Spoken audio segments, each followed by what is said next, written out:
So we are joined from Fort Mill, South Carolina, there in the Charlotte metropolitan area, by my friend April Simpkins, New York Times best-selling author, founder of Paragon Enterprises, former Mrs. North Carolina, uh, mother of the amazing Miss USA 2019, Chesley Chris, and host of the podcast. As I was saying, we thank you so much for taking some time for us today. This is our business law class here at Velma Jackson High School. I've got a room full here with me, and we're also joined live by my friend Meredith Portero over at Madison Central, my friend Adrian King and Monica Williams here at Velma Jackson. And we're recording this for all of our friends in Madison County Schools, also over at Ridgeland High School, Germantown High School, the Academic Option Center, and our YouTube channel. So thank you again so much for taking some time for us today.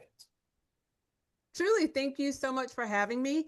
Um, I want to talk about three specific things, if that's okay. One, I'm going to share a little bit more in depth about my background so you know who's speaking to you. Second, I do want to talk a little bit about my profession as an HR executive and owner of a couple of HR consulting firms. And then lastly, I want to talk about mental health um, and the book that I co-wrote with my daughter. Awesome. So I'll Yeah, start because I would love for them to hear about your background. There really is such a cool story.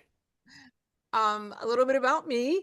Um, well, first of all, and I say this with great pride. I know there are some people who are afraid to tell their age, but I will be 58 years old in seven Wow. days, and I'm so Wow. excited about that. The older I get, the more proud I am to share that because it just shows the years of wisdom I've acquired, if I can put it that way. Um, I was actually born in Hartford, Connecticut, but grew up briefly in New York City. I lived in the Bronx for a little while. I lived with my grandparents, who lived in public housing. And then with my mom, we moved into kind of a co op, if you will, called Parkchester, which was self contained. Yeah. Moved down to North Carolina when I was roughly 10, 11 years old. And my life in New York was a little more middle class. When we moved down here to North Carolina, we lived just under the poverty line. And life looked very different. But from the struggles I had, um, being cross bused, because when I was in school, we had, a town side of town in Charlotte that was predominantly African American, and we had another side that was predominantly white. And so, in an attempt to integrate the schools, they cross bust us. So, when I Yeah. was cross bust, um, I felt like I was a loner. Not only were we cross bus to the side of town that was predominantly white, it was affluent white students, and I felt like I barely fit in. Sure, let me check my microphone. Thank you for that. Let's see. Is that better?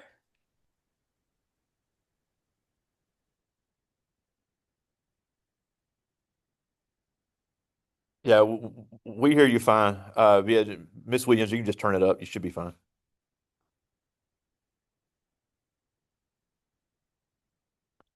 You're on mute. I felt very There different. we I go. felt Yeah. out of place, if you will, because their families had cars. Our family barely had a car. The kids wore designer clothes. I was having to wash my clothes at home because I couldn't make it through a week without wearing the same thing twice. It was just a very, very different life. It was humbling. But the one upside was a level of expectation that not just the faculty, but my peers put on me. They pulled me. There were things that we did not talk about when I was home, but they were things that were very commonplace in the community where I found myself. I knew that when I finished high school, and that was scary enough because what was the plan after that? We didn't have a big wad of money saved for me to go to college. My brother joined the military, but I think I just wanted something a little different. Um, I headed off to community college and tried to figure out a career path. But again, I did not have a visual. I didn't have anyone who had a career in finance or accounting, which is where my interests lie.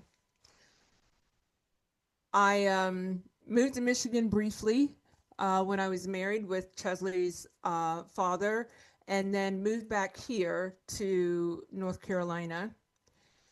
And really, I was an accounting major and also a music major. Music because I ended up getting a full scholarship in music, and accounting because I wanted a career path in accounting. And then just fell into human resources. That became my thing. And so, even though I did not come from a family of entrepreneurs, I had no idea what it looked like to start a business, have a business. Um, I knew I found something that I loved to do, and I was going to figure out how to make a business out of that. And so, I pulled in as much information as I could. When I took my leap of faith and became an entrepreneur, it was before the internet was mainstream. There was no Google. There was definitely no AI. So you really had to use shoe leather and connections to get anywhere. And I did just that. I developed mentor relationships, coaching relationships, and went out on a limb and started my first company and grew that company to 6 employees plus myself. We were HR consultants. And so we worked with small businesses that didn't have an HR team, and we kind of became their HR team. And I had that business for about 18 years. And a company offered to buy my company. And I said, absolutely.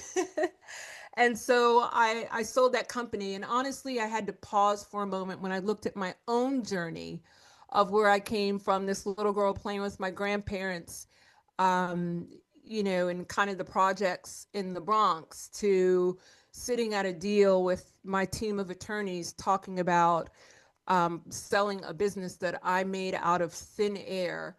I realized that two things.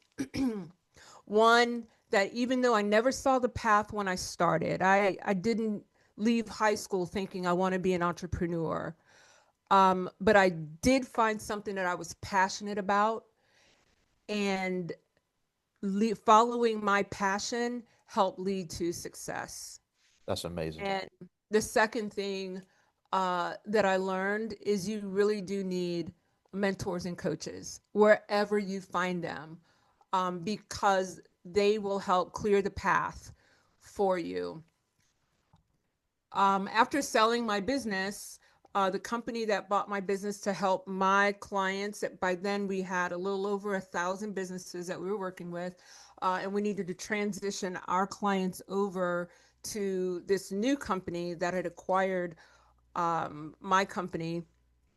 I stayed on to help in the transition, still led an HR team, and became the chief human resources officer, which put me as a C-suite executive with Wow. all the perks and bells and whistles that go along with that. The company I sold to then was purchased not long after my sale by a national company, and I became their chief human resources officer. Wow. And that just kind of launched me into different kind of conversations. And quite frankly, if you had told that little girl, 8 years old, playing outside, jumping rope and doing um, double dutch and tag, that you would someday be a C-suite executive at a national company, I would have called you a liar. Wow. Um, there's a lot of things, and so that's how I got to where I am. And along the way, I've appreciated all of the recognition I've gotten. I'm not going to ramble through it all, but if you visited my website, aprilsimpkins.com, on the about page shows some of the awards and boards that I Yeah. sit on, um, that really lean into my knowledge both in business and in mental health. And so, that's kind of a little bit of my story. Um, I want to talk a little bit about hiring and searching for position and following your dream. Yeah. Um, I tend to say when it comes to work, it's not always finding a job that people have told you you would be good at. It's searching in yourself for the skills that you have that There you excite you. go. There you go. Absolutely. And um, that honestly is what kept me hungry and wanting to know more and asking questions and showing initiative where I worked. I did not allow myself to be driven only by the dollar. And, I get it. And I say this to people all the time. Life is expensive, it costs money. Um, and so you have decisions to make. Does your day job help pay for your passion? Is your day job your passion? Is the company you work for your dream? And those are really three different motives. For me, my day job was my passion. But when I first started my company, it did not make money to support me. So I had to have another job that supported me while I built my dream. And I poured a lot into that job because that job funded my dream, which was very different than when I finally got my company going and I was doing something every single day that I absolutely love to do. And many times when I would interview employees, I would hire people who wanted to just work with me. They almost didn't care how much money they were making. They just knew from a mentor perspective, they were going to learn an awful lot just being in those rooms. Three different motives. I would say to anyone listening, and I say this because I have six children, but I am the mom of a high school senior who is finding his path. That's awesome. Um, and I would say this because he's been out looking for work. he needs to he needs to fund his side money when he gets down to school. But I say this all the time: do not limit your dreams. Do not limit yourself. Do not pigeonhole yourself. Think more about who you are, even right now, because many people change career paths along the way, but there's something that stuck. Maybe, you're someone who feels like you really like talking to people, like you're kind of charismatic and you're good at that. That will lead you many different places. And so if you know that's a strong suit of yours and it's something you're passionate about, when you're talking to someone, a hiring manager, share that. Share that this is something that I'm really passionate about and share why. Because that makes a difference in where you're able to move inside of a company, or how they're able to leverage your skills of what you do well naturally. If you're someone who is just always curious about learning new apps, whether it's social media apps or a new AI app, if that's your thing and curious about it, bring that up when you are talking to a hiring manager. It's not just about what is contained inside of the position you're applying for, because maybe you're applying for that job because you just are at a place where you need the money while you build something else or while you Yeah. explore other options. But share with them those key things that really excite you. Yeah, and along those lines, and I know me and you talked about this before, something I really want to hit on is the things that are going to be looked at when they walk into a room. Because I was telling them before you came on, when you go to a job interview, they probably know more about you than you realize. They've done a lot of research, they've seen your social media, they've called people that know you, they've watched the way you've driven into the parking lot, they know how you've interacted with the office staff, and there are several things, very little things that you can do to set yourself apart to get a job. And there's Let me, also very little things that can cost you to not get a job. And I know you've interviewed thousands of people over the years, and it is mind blowing how somebody can look great on paper, but then as soon as they walk in, nope, not hiring them. And then somebody can look kind of mediocre on paper, you and know, they from can walk in, and you're like, yep, that's the person I'm hiring. from and I love that. Thank you for bringing that up. From that perspective, I would completely agree.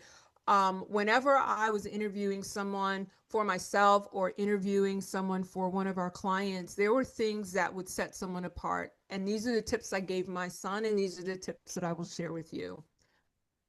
Whenever you approach someone, speak up, speak clearly. No matter what the position is of the person, extend a hand to shake their hand firmly.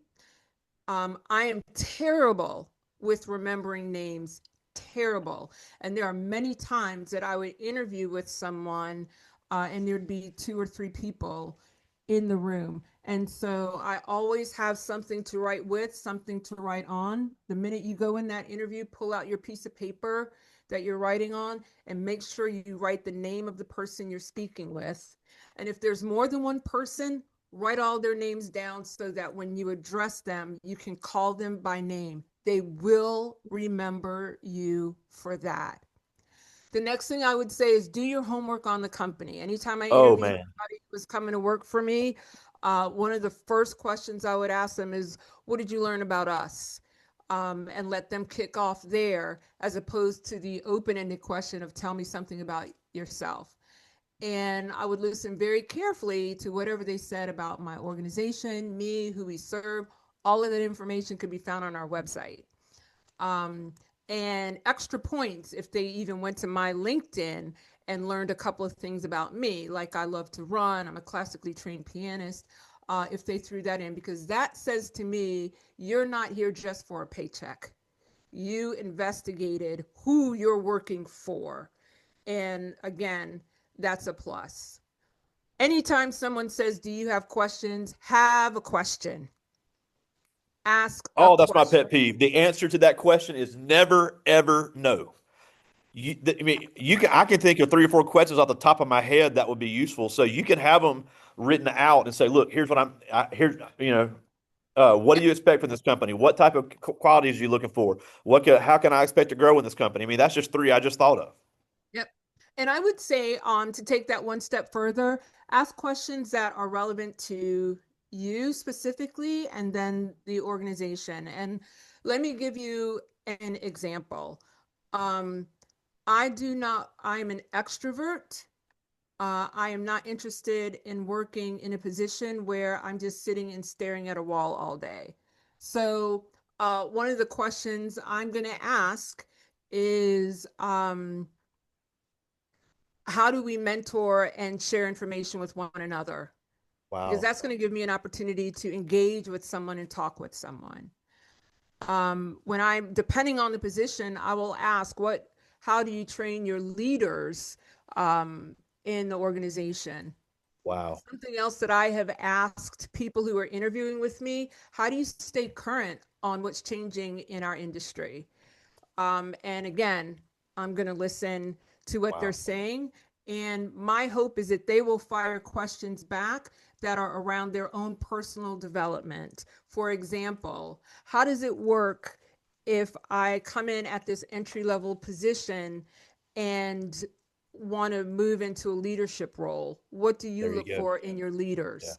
That's awesome. And that says to me that you're already thinking about how to be a contributor to the organization. And so you really want to know who you are, and you're framing your questions so that you know this company is going to be a good fit. That is critical.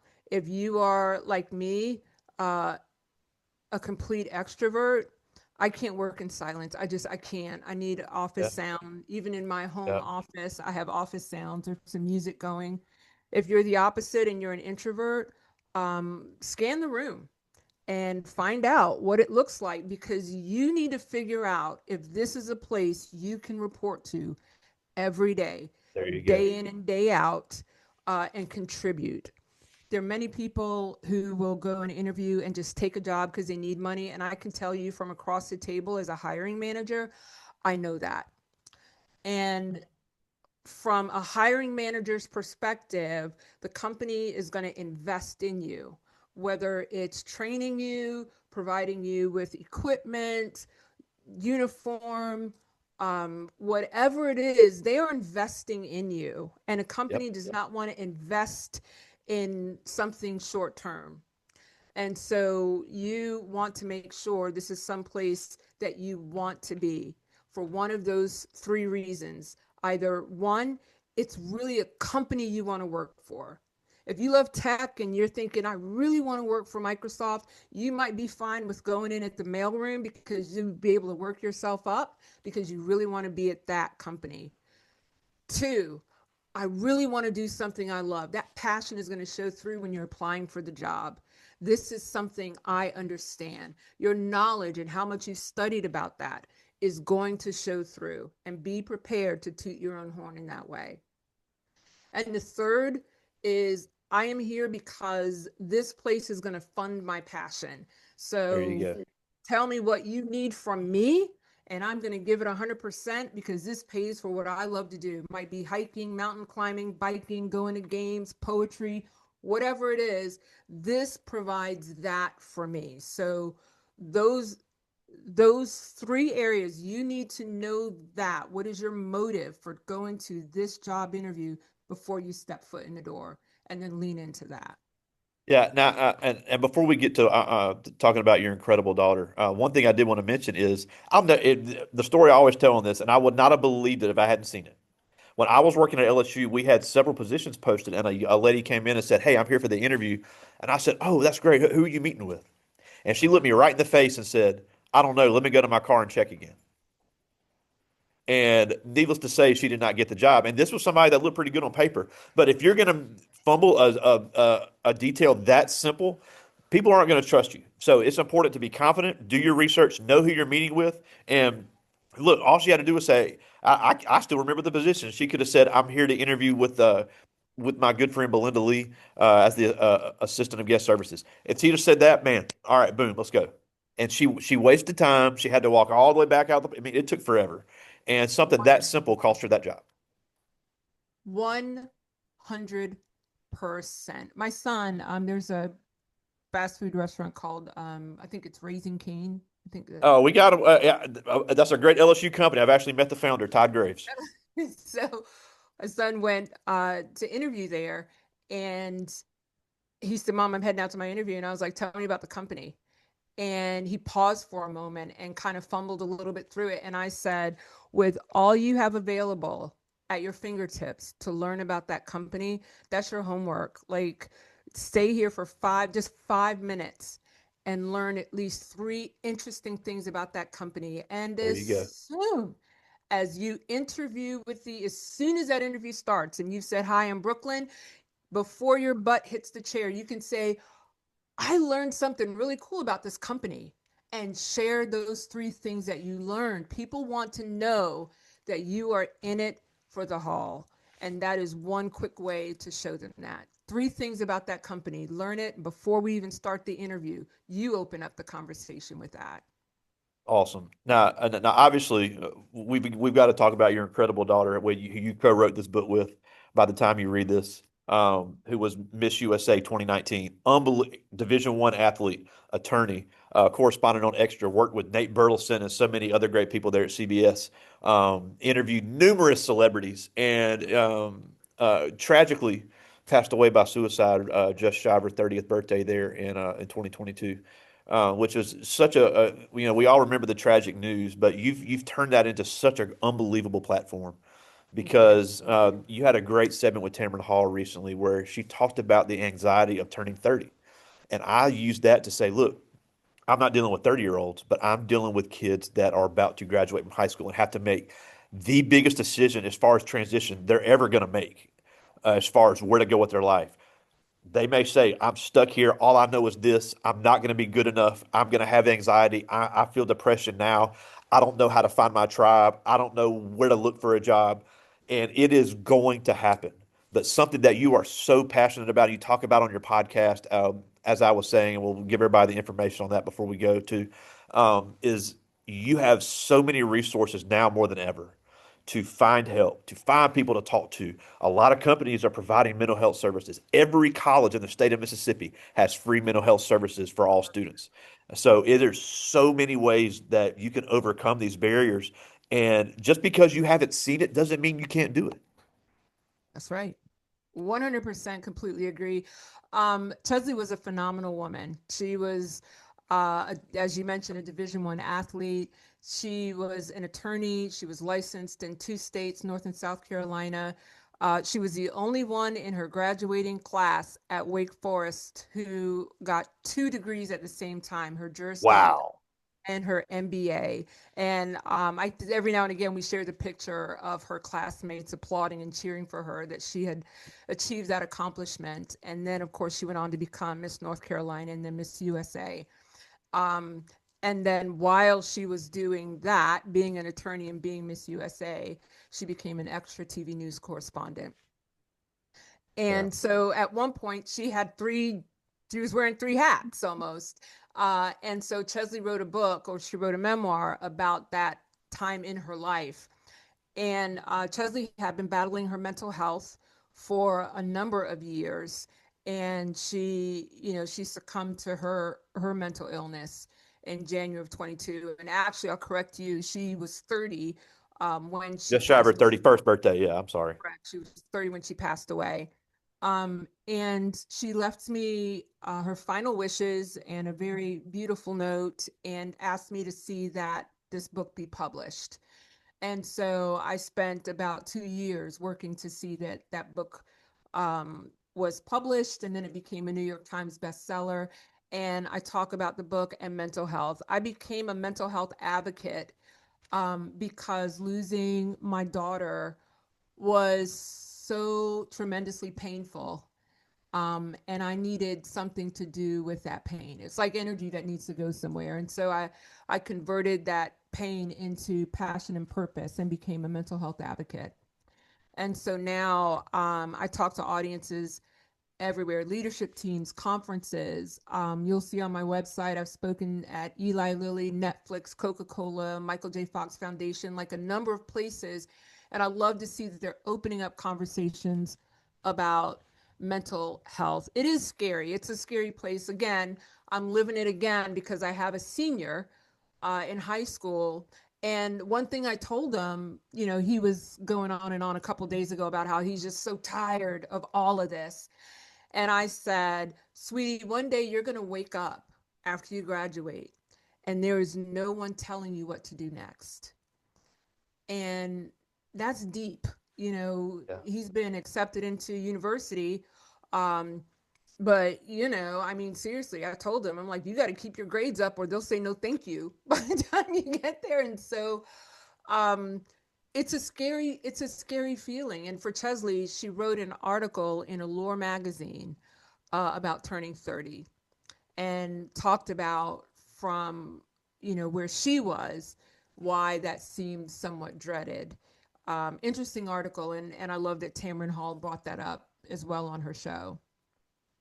Incredible, and it's just and she would actually made history at the when she was crowned Miss USA in 2019. All of the major pageant winners in the United States were black women at that time: Miss America, Miss Teen USA, and Miss USA, and then Miss Universe as well. So there were four black Right. women, Right. So and then she was able to crown our friend here in Mississippi, Asia Branch, who yeah. became the next Miss USA from Boonville, Mississippi. So really, just such an incredible life, and it's so many things accomplished. And I encourage everybody to go back and look at some of her clips she had. Really funny on TV, great personality, and just a heck of a story. And even though she isn't with us, it is amazing the impact she has left on so many people and inspired you as well. But I do have a few questions from the students. I'll get to as Yes. many of these as I can. Yes. Of And I course. love this first one. And this is a Zaire. She's in 11th grade, wants to be a psychotherapist, wants to go to Mississippi State University, member of our TSA here, member of our student council, just got inducted to Beta Club yesterday. And here's her question. She asked, what are the most common mental health challenges that you see in the workplace? Um, Anxiety.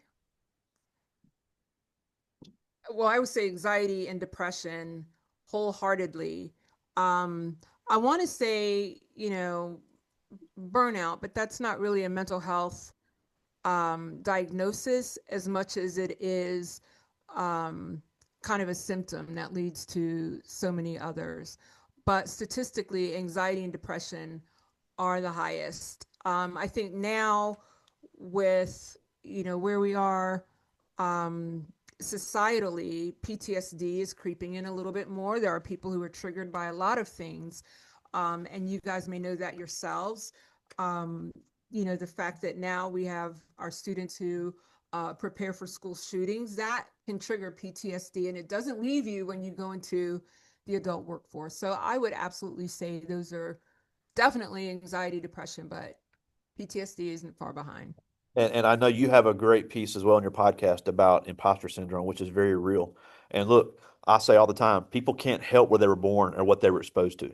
So, I'll be the first to tell you, a lot of rural communities, especially rural black communities, grandparents and parents didn't have the same opportunities that you may have been afforded. I mean, there's even things that I never got access to that they have now.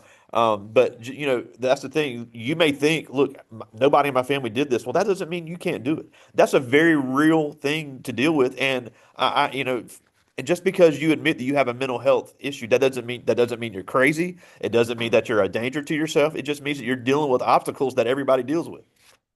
Absolutely. And I will say this as well. And these are just some of the things that I share whenever I'm out talking to people in the workplace about mental health. There is a difference. I'm going to remove diagnosed mental illness from this equation, but there's a difference between my mental health has been taxed and my mental health has been affected. And every person I know at some point, your mental health is taxed, whether it's trying to beat a deadline or exhaustion from thinking things over, somebody putting pressure on you to get someplace fast. Like there's so many times that our mental health is taxed and we take a different approach. We really lean into self-care. But if your mental health has been affected by something, when I lost my daughter, my mental health was immediately affected. For some people, it's a bad breakup or, relocating somewhere. When your mental health is affected, you need resources to connect to. While you may have friends who can empathize and talk with you, you really need to, at that point, talk to people with lived experience or those who can provide the kind of counseling that is going to help you where you are. For me, I am a NAMI national ambassador, and NAMI, which is NAMI.org, National Alliance on Mental Illness. They have over 600 affiliates across the country, and they are local. You will find a NAMI in your community or close by. They provide free support groups, peer to peer counseling, family to family counseling. When someone's mental health has been affected, that person needs to connect to resources. Awesome. We have a question from Miss Keene's class. This is Micaiah Luckett. She's a junior, one of our basketball players, volleyball players here at Velma Jackson. And she asked, how can young people take care of their mental health realistically and stay in good health? There are a few things that young people can do to take care of their mental health. And I'm going to rattle off some that are pretty common. And I say this because I still have three teenagers here in my home. My oldest is 37, she'll be 37 this month, but my youngest is 17. He's a junior. My granddaughter lives with me, she's 16.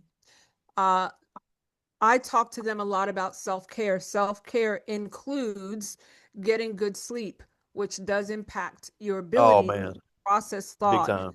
So do not stay up all night thinking that you're going to be okay. You may feel okay, but you're not okay. Yeah, just Uh, wait till you get older.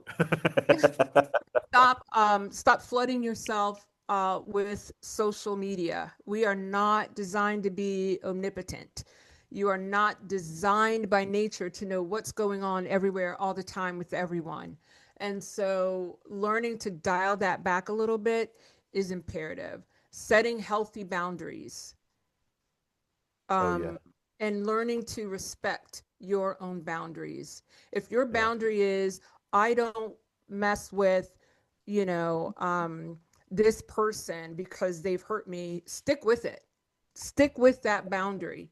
It doesn't mean you have ill feelings. It just means that, no, I understand I'm not who I need to be when I'm in this air with this person or in this person's energy. So I would absolutely say learning how to do just those basic things is going to help you. Go to NAMI.org. Now, I'm going to talk about them a lot because they are phenomenal, but go to NAMI.org. They have lots of information specifically for teens. One of the things that I've encouraged my children to do, and I say do this for yourself and for others, is to get mental health first aid certified in youth. That is going to Yeah. help you learn more about yourself and how to support your friends if you notice one of your friends is struggling a little bit. Awesome. This is Colton Johnson. He's in 10th grade, and he asked, "What is a small bit but important piece of advice you would give someone that would have anxiety for a job interview?" Um, I would say have a ritual There. Oh man, that's a good one. and practice that ritual before and after your interview. Yep. Um, and your ritual might include affirmations that you recite. Your ritual might include writing a few things down before you go in. Um, Post interview, your ritual might be doing your own debrief. It might be calling a friend to talk through whether you felt it was good or bad. But create a ritual and stick to the ritual because it'll help you lean into that and not play so much in your own head. I can tell you, Chesley, when she was a news correspondent at Extra, she worked the red carpet. And so she would talk to Oh yeah. and Yeah, she got to cover the Oscars. That was so freaking yeah, cool. talk to lots of noteworthy people. And she had a ritual. Can you believe it? She would get nervous about I interviews. believe it. Yeah. Well, a couple of times where she kind of missed somebody's name or flubbed it and carried that. And her ritual was that she would call me. She would call me so she could release all of that built up anxiety that would start playing recordings in her head. So she could laugh it off with me, or I could tell her, you know what, you got another one coming. We all have those moments. It's critical to have that ritual before and Awesome. after. I got time for two more. This is Shanaria Lewis. She's in 10th grade, and she asked, "When you're building a team, what is your approach to making sure you hire the best people?" Wow, that's a loaded question, but a great question. Yeah.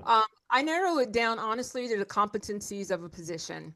There you I go. don't use a blanket approach. It depends on who I'm hiring. If I'm hiring somebody who is a receptionist and I look at competencies, I need someone who is gracious. I need someone who is task driven. I need somebody who is people centric.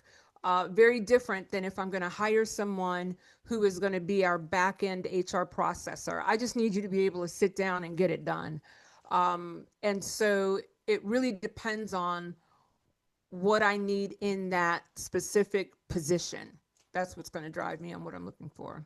Love it. I do have one more. This is also from Miss King's class. This is Caden Myers. He's in 11th grade, one of our basketball players and on our track team here at Velma Jackson. And he asked, despite having a tragedy, what has been the biggest thing that has pushed you to keep inspiring people?" Oh, I love that. Um, so after Chesley passed, um, my husband and I mean, we just kind of went into our own little kind of hole and didn't want to talk to people, but we needed to. We needed to answer a few questions that were floating around in the conspiracy theory sphere. So we went on Red Table Talk with Jada Pinkett and Willow and her mom, and it was great. I thought after doing this program, I was very transparent, very open with what was going on with Chesley. I thought, okay, people are going to just leave us be. They're going to let us process and grieve and heal.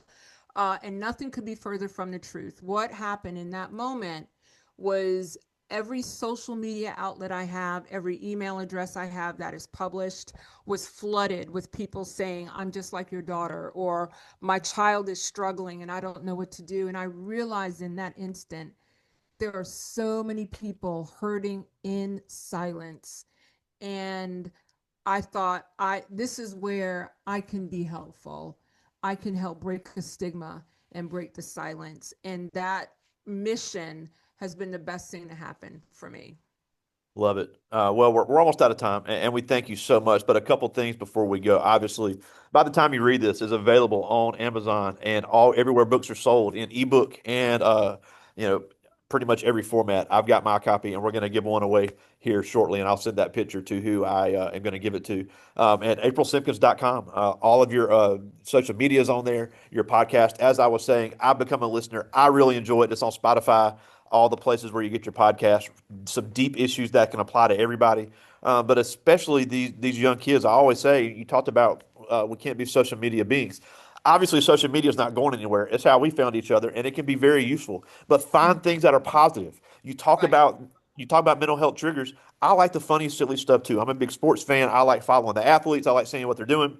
I like getting the updates. But I like to find positive people like you to say, look, at the end of the day, I want to see somebody that can be useful and pour things into my life. So, as I was saying, great podcast. But the last thing before we go, Yes. obviously you've come so far, and you said yourself you never imagined being an 8-year-old girl doing jump rope in the Bronx, that you would have this platform now to have met so many amazing people, been all over the world. You've made a huge name for yourself. You've been able to be a pageant queen. You've run marathons. You've done so many incredible things. So obviously it can happen. So it Yes. can be done. And there's never been a better time to make something of your life than right now. And look, you're a little bit older than me, but we just said these kids have access to things now we never had. Never have. And people are starting to see that. People are starting to offer things so they can become extremely successful with what they have. And it doesn't matter if nobody that looks like them has ever done it. It doesn't matter if nobody in their family's ever done it. They can be the first and they can be the best. So as they start transitioning out of high school to whatever step they're going to take, because it's going to be here before they know it. What can they do to prepare themselves mentally and spiritually and emotionally for those steps as they continue to push and to be the best they can be? Greg, I'm going to lean into the things that you've already shared, and blend it with my highlight on mentoring and coaching. Where you are right now, and I love that you said that, there is access that I never had. When I go on LinkedIn, and I would encourage anyone who, right now, if you don't have your LinkedIn profile, um, put up a LinkedIn profile and start connecting with groups and organizations that you're curious about. And even on other platforms, I know that you guys use Snapchat. I don't know how that works, but Instagram and other places, start being, one-way mentored. If there's someone that you listen to and you think, wow, that's incredible, that's a path I would like, start listening to some of the things that they're sharing, and the advice that they're giving. The next thing I would say is make sure you have a support group. And I'm not just talking about your circle of friends, I'm sure they're lovely, but people who can really lift you up and remove the fear of having barriers in front of you. That was something that made the world of difference for me. I mentioned to you when I was young, there was no college fund. And if I had not gotten cross bused to that school, I would never have thought about furthering my education. But because the people at that school talked openly about next step, next step, um, that's where I transitioned. And that is the power of not limiting yourself and building community. Start now. It's never too soon to start now. You guys can connect with me on LinkedIn if you like. I do answer questions when people have questions for me about work or work related things. I do that through LinkedIn. You want me to critique your LinkedIn profile, hit me up. I'm happy to do that for you as well. Love it. Well, again, this has just been such a pleasure, and I'm so glad we were able to do this. And thanks to all the other teachers that joined us today as well. We thank you so much, all the way from the Charlotte, North Carolina metropolitan area, the amazing April Simpkins. Thank you so much for joining us today. Thank you. Take care. All right, talk to you soon, my friend.